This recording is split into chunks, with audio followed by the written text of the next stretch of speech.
I want to get out of the way, first and foremost, kind of the heavy topics here. And that is what has now been confirmed as a suicide. Werner Hernandez. And unfortunately, I mean, I think it's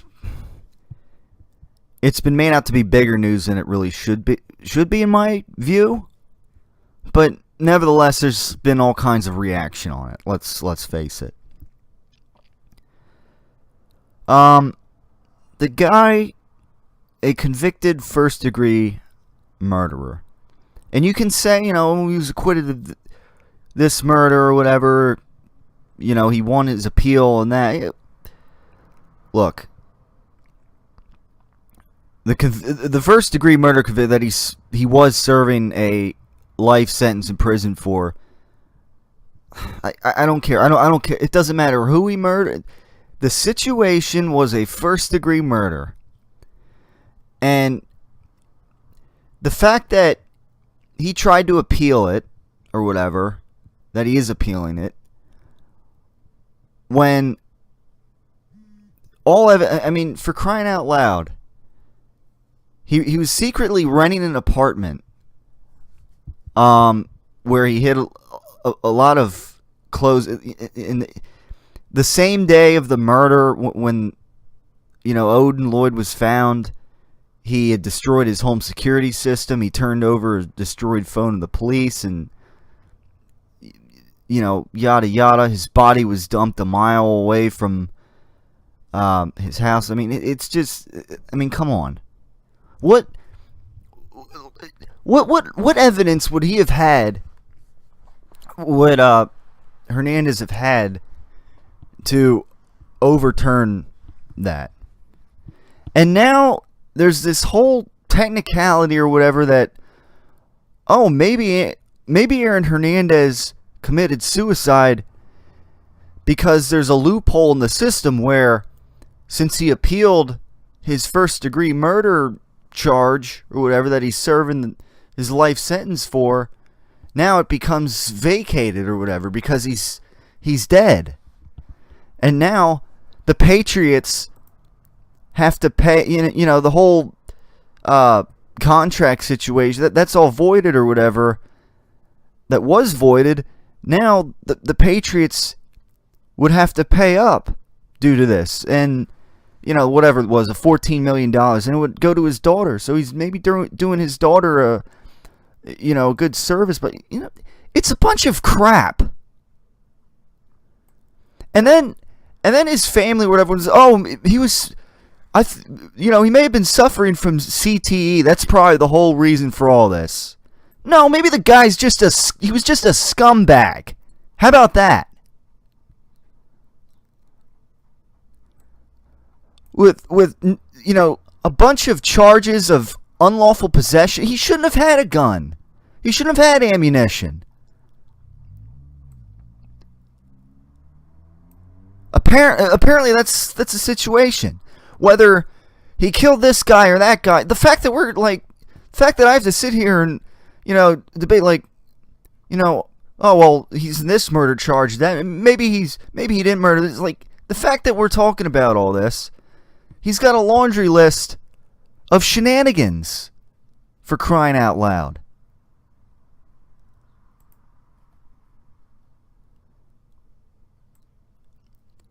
So, whether he murdered one person, first degree, or three, whether he's not guilty, I don't care. The guy's a glorified scumbag. And the whole, blowing kisses to his 4-year-old, that's a bunch of crap. Phony crap. I don't care. When you commit first-degree murder, you forfeited any legitimate rights to being a father. I'm sorry. If you're a murderer, a first-degree murderer, you shouldn't be raising anybody. You shouldn't be having a kid. And maybe this and that happened after he had the kid or whatever. Before, I don't care. Because and people want to say, "Oh, it's a shame." The poor 4-year-old daughter's father just killed himself or whatever. That's not the shame. The real shame is that her father was a first-degree murderer. That's the real shame.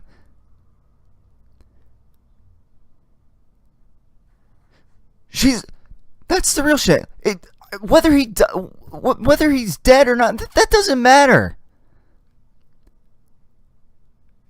It just boggles my mind. I don't care, and I don't. This isn't political or anything. This is just me looking at this. This is just logic to me. Because as far as I'm concerned, when this 4-year-old daughter's father, Aaron Hernandez, had unlawful possession of ammunition and weaponry and committed first-degree murder, that to me that's when her father died. That's when her father really killed herself. I mean, figuratively, I put it. Because again, you commit that ultimate sin, your life's over. You've really forfeited your rights. Any rights you may have had. If it gets to that point. To me, again, there's no excuse here. And yeah, I know the whole thing, like, in Massachusetts in 1984, they abolished the death penalty. So he avoided that. Otherwise, hope you had a nice life. Committing first-degree murder. That's obviously, just me being cynical there. But seriously. Come on, people. We want to, oh, this is such a shame. I don't care that the world's, again. And this goes for any freaking murderer. First degree murder. Like, again, the circumstances here, a first degree murderer. That's really all I need to know there. You've thrown any rights out the window. And people want to say it's a shame that he's dead. All he's never. Good riddance. This guy should not be raising a daughter anyways. When you commit murder, the real shame is whether or not this daughter maybe has somebody who might be a real father figure. Because it's a damn shame. Because you know what? Yeah, maybe she's 4 years old. She doesn't even understand, unfortunately. Even though one day she would understand. And unfortunately, she's going to have to, your biological father was a first-degree murderer. Let alone he was, whether his double murder or whatever, whether he won that appeal, I don't give a damn. Because he's got a laundry list of shenanigans.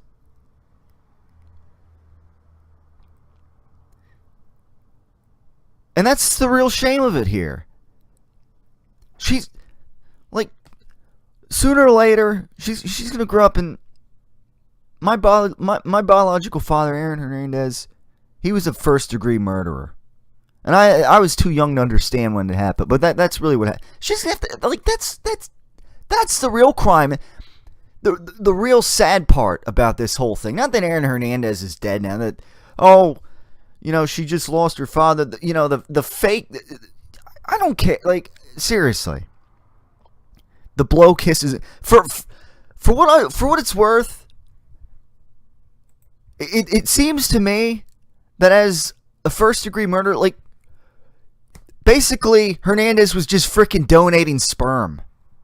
That's about all it was.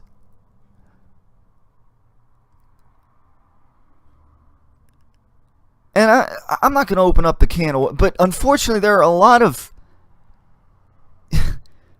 poor father figures out there. And this Hernandez is at the top of the list. When you're a murderer, that's how it is. And it's a damn shame. Because there are a lot of kids out there, unfortunately, that I can only pray have, improved households that unfortunately don't have good father figures. And yeah, I feel for Hernandez's daughter, even though does she even really deserve to be called his daughter? Because what father figure is that? Seriously.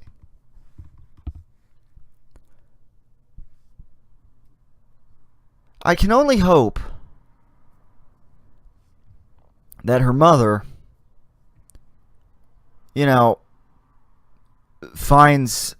hopefully finds a man who can be a better father figure.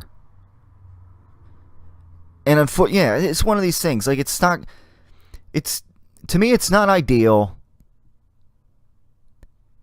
when, unfortunately, the situation has been, especially when kids are young, where parents have to split up, or it can be unfortunate. Sometimes it's for the better, but ideally, people, like, this is just a blanket statement. This is just a general statement, not to offend anybody or whatever. But the idea is you're financially stable, you're mentally stable, you're mentally prepared, you're mentally behind the idea of having children. And still, at the end of the day, down the road, maybe things won't work out between the mother and father, relationship-wise, and that's unfortunate. But all I can hope is that this daughter is raised, to the best of her mom's ability, and again, maybe a father figure comes in that will be a real father figure to her. Because unfortunately,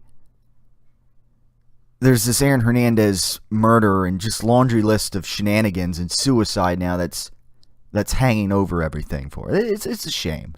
It really is. That's the real shame. And that it's a privilege to play in the NFL. For crying out loud, to play for the New England Patriots, who went ahead and won 2 Super Bowls recently without Aaron Hernandez anyhow. And you go out and you can't handle yourself properly at all with guns, and you become a first degree murderer. Like, come on. It's a privilege to play in the NFL. And furthermore, ladies and gentlemen, for those in the PA area, many of us know about this too.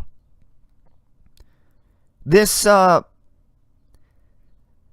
Easter Day, the man who randomly gunned down a Cleveland retiree posted the live video. Well, I guess it wasn't live, but it was nevertheless a video of the crime on Facebook, which was minutes later taken down by Facebook. Steve Stevens, again, it was like a 2-day multi-state manhunt. And he had claimed that he killed 13 other people, which they found they found that probably wasn't true. There was nothing that really made that true. But nevertheless, this guy kills an innocent old man who's just picking up aluminum cans. A good man, for all we know. And then the guy ends up killing himself after leaving this riddance for that. And then there's this mentality. This is on this article from 6ABC. And then Here's what Cleveland Police Chief Calvin Williams said. This started with one tragedy and ended with another person taking their own life. We would have liked to have brought Steve in peacefully and really talked to him about why this happened. Are you kidding me? We would have liked to have brought Steve in peacefully? The guy's a freaking killer of an innocent old man picking up aluminum cans and posts a video of it on Facebook. The guy's a freaking screw up. And you would have liked to have brought him in peacefully. What are we, like, come on, seriously.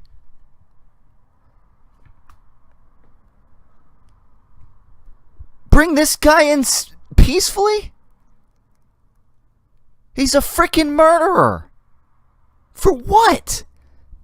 Because he had relationship issues, he was having financial issues or whatever. There are plenty of people out there in this world that have those issues and have had those issues. And they didn't go out and kill some innocent man because of it and post a video and put it on Facebook and claim that they killed 13 other people. Give me a freaking break.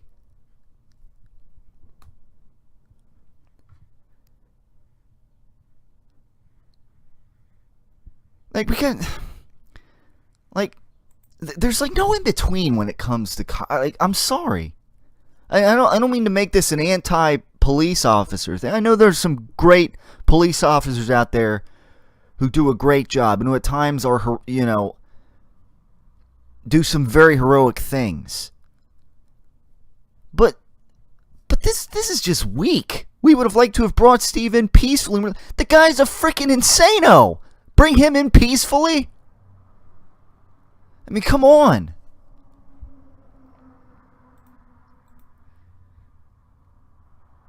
Like, I watch a movie like Dirty Harry, and then I hear something like this, and I'm like, dude, like,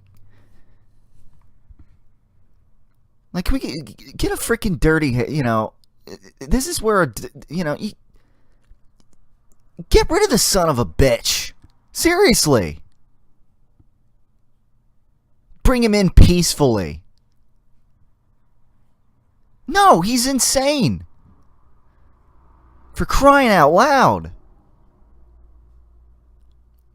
Just bring these, you know, bring murders in peacefully. Come on.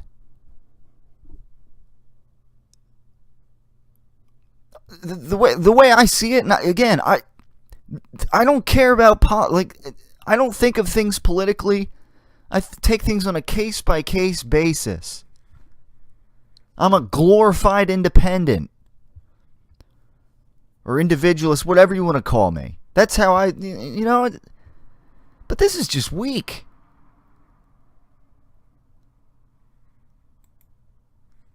When you go out and you say, when you go out and kill an innocent man like that, and then you go on this, and you put it on Facebook, you claim you killed 13 other people or whatever. I mean, you're insane. And I'm sorry, but your life has become useless. I'm sorry. You've become a threat to society, to innocent people who are picking up aluminum cans.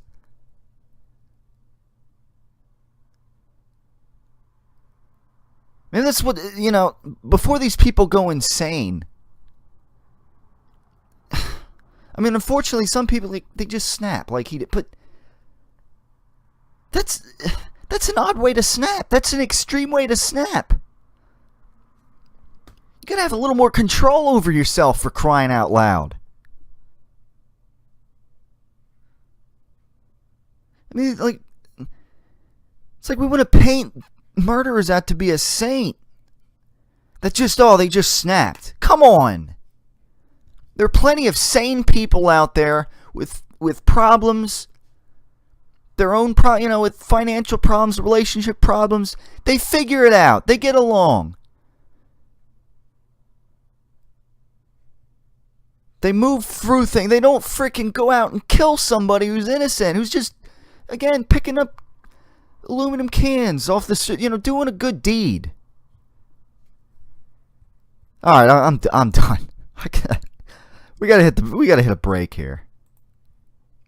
and actually get on the Philadelphia sports talk. But I thought I'd just address these insane, again, insane murder situations or whatever. Like, it had to be addressed. I had to purge it all out here. Because I think there's a lot of misguided thinking. And it's nothing politically driven or anything. Because by the same time, if anybody thinks like I just went on some kind of political spiel, no, I'm just being, constructively critical of the mindset of the people and of law. In the latter case here, and how we deal with murderers.